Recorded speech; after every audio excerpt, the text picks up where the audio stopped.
All right, they should be able to hear you. Doug, can you hear us? Yeah, I got you. Hi, Louie. Hi Doug, how are you? Good, thank you. Thanks for joining us. Good, no worries, yeah. Okay, Jimmy, we all good? Yeah, ready to go. Okay, we'll go ahead and get started. We'd like to welcome Louis Oosthuizen to the virtual press room here at the 2021 BMW Championship. Louis coming into the week safely inside the top 30 at number 11 in the FedEx Cup, number 7 in the world ranking, and a lot of that has been just your incredible play of late. Looking at your results, had top 3 finishes in 5 of your last 8 starts on tour, and if I could just kind of pick your brain on what's been going right and what you've been most comfortable with lately to produce such good results. Yeah, I mean, I think a lot's got to do with the difference I did in my putting and my leading strokes gained, and just feeling a lot more comfortable on the greens and just I've been doing the same things. I think the only thing changed where a little bit more work on the putting green really, and other than that, just had some good chances this year to play some good golf, but fell short on a few occasions. So hopefully can finish strong the last 2 events. I know that the courses rotate, but you're making your 8th start in the BMW Championship with some good finishes at the top 25, I think, in 5 of all but 2 of your previous 7 starts here. Is there something about the vibe of the FedEx Cup playoffs, the BMW Championship, that kind of takes it up another notch for you? I think everyone sort of pushes themselves a little bit more in these last events to get into next week, and just to, if you're already in, to even have a better spot for next week. So I think it's not that stressful in the sense you're playing 4 rounds of golf, and you can have that one maybe round that's not great, but it's just a good week to really propel yourself up there. Okay. All right. Well, thank you for that. And with that, we'll open it up and take a few questions, and we'll start with Morgan.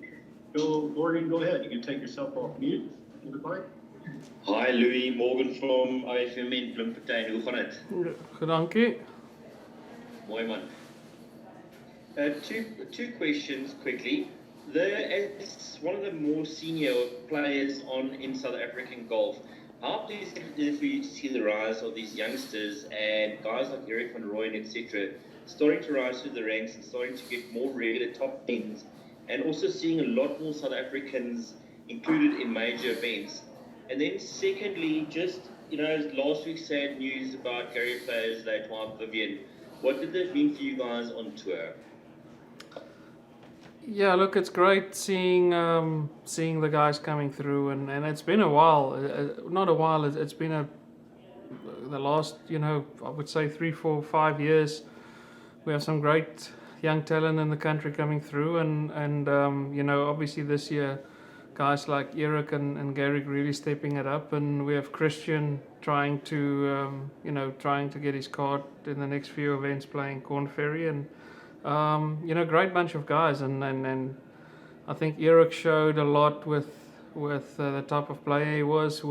He had everything to lose with the tournament. When he won that tournament, and last week even with a bad stumble on the par 3, he came back really strong and secured his spot in this tournament. So it's great to see our golf really in a good spot, and I know there's more youngsters that's going to come through that's really good. So yeah, it's I'm definitely one of the senior guys out here now. So it's I've got to try and fill that role that Ernie and Retief did for when me and Charles came onto the scene, and see whenever I can help the youngsters in some way.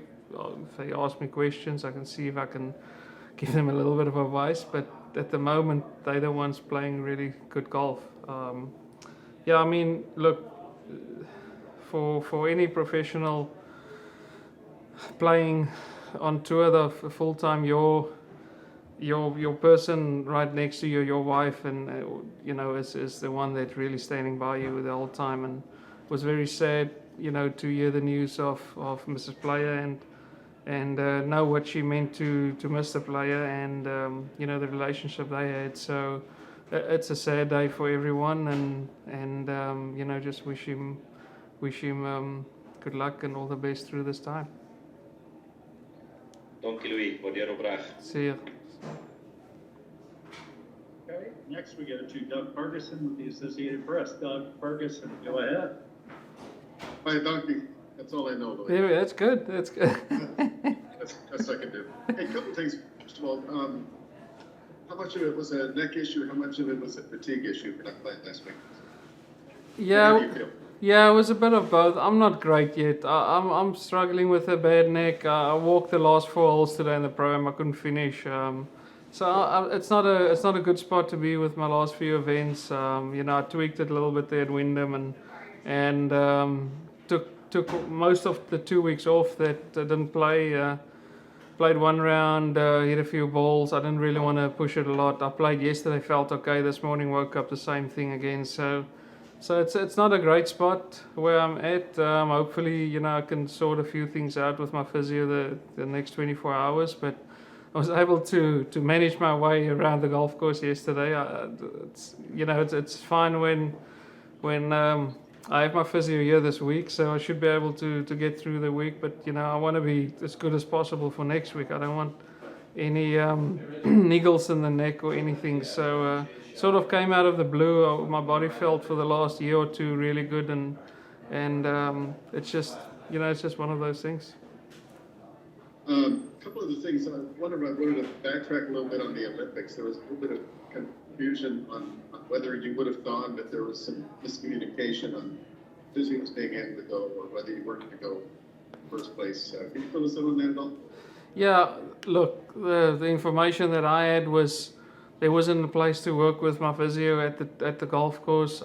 He couldn't come to me if I was in the village, and it's not like you were really allowed outside of the village to go to other places. So unfortunately, that's the stage I sort of am in my career with my body, that I'm dependent on those guys, to travel with. If I want to play the best golf that I can play, I need them with me or need him with me, and make sure I feel, the way I would feel every day the same playing a golf tournament. So, it was, I was excited to go, to be honest with you, up until the US Open when I had to make the call. I didn't want to leave it too late and then decide on the brink not to go. But hopefully down the line I can still have a shot to go. One last thing. I promise I'll hang up and listen here. You've been, your record of close calls has been talked about a lot, especially this year. And I wonder if there's anything you can relate to with Tony, who had gone all those years and so many close calls, and having to answer to him time and time again. How difficult is that to get that question over and over again, like you're getting? Yeah, it just keeps reminding you that you fell short again.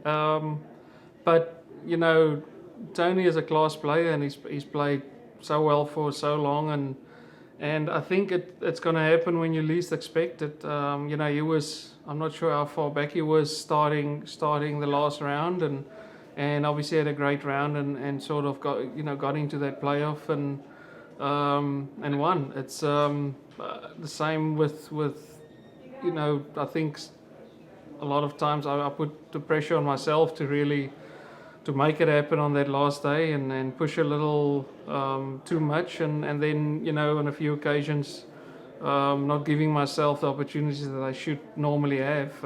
But I just need to keep on doing what I'm doing, and hopefully hopefully I can change that sort of going into the Sunday. Just let it happen and not force it. Everyone seemed pretty happy for Tony. Were you? Yeah, no, we all are. He's such a good guy, and to have the success that he had, it was just a matter of time, and he's definitely not done winning. Excellent. Okay, next we have Steve DeMeglio with USA Today. Louis, just a couple of quick unrelated ones. How's the farm coming along? It's all good. It's all good, but it's still golfing. So And I'm just curious, will you watch the Ryder Cup? yeah, I like to watch it. I like to watch it. I've watched it. I think every year, and it's always. I mean, look, I'm a massive fan of President's Cup and what that tournament means for me to play in, and I love seeing the guys being that passionate for playing a tournament. And the President's Cup the Ryder Cup is probably the biggest event, team event in golf that you can watch. Thank you, sir. Okay, we've just got two more. We go to Shane Ryan now with Golf Digest. Shane, go ahead. Hey, Luke, just following up on what you and Doug were talking about with Tony earlier. When he was in, he talked about the importance of losing with dignity, losing with class. You've had a lot of great wins, but you've also had that position to come close. How important do you think it is as a professional golfer to sort of behave well and to lose with dignity? Could you repeat that? The first part broke up completely. Sorry. Oh, I'm sorry. Can you hear me okay now? Yeah. Oh, I was just saying that when Tony was in here, he talked about the importance of his career of losing with class, losing with dignity. And, someone like you, you've had a lot of great victories. You've also had some close calls. And I just wanted to get your perspective on the importance of doing just that, of losing with dignity, keeping your composure when you've had bad moments.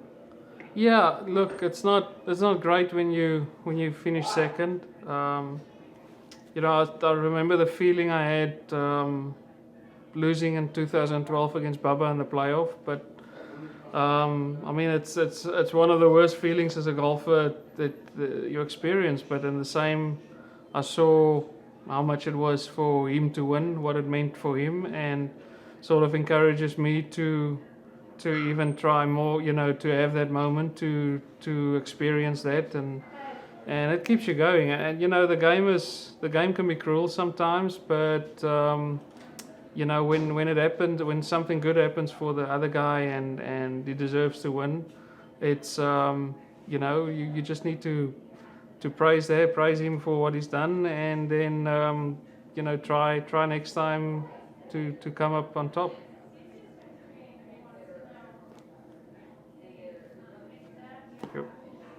Okay, and Louis, last question for you is a little out of left field, but we got to write in on your swing thoughts when you approach a shot. If you could just kind of take us through your thought process, swing thoughts to help you execute the best potential shot. Don't get in the trouble. It's my first. Yeah,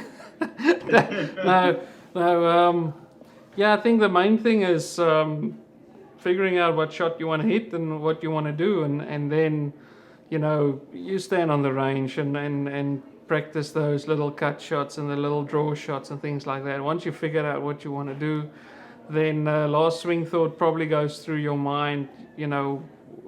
First what I want to do, where I want to start it, where I want to finish it, and then execution. It's always have the intention of hitting the best shot possible, and last sort of thought,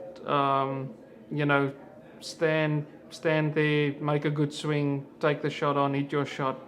Never think a negative thought of what can, what not to do. That's the last thing you wanna think of. Okay, good enough. Well, thank you for your time. We always do appreciate it. Wish you good luck this week. Thank you. Thanks. That's it, Louis.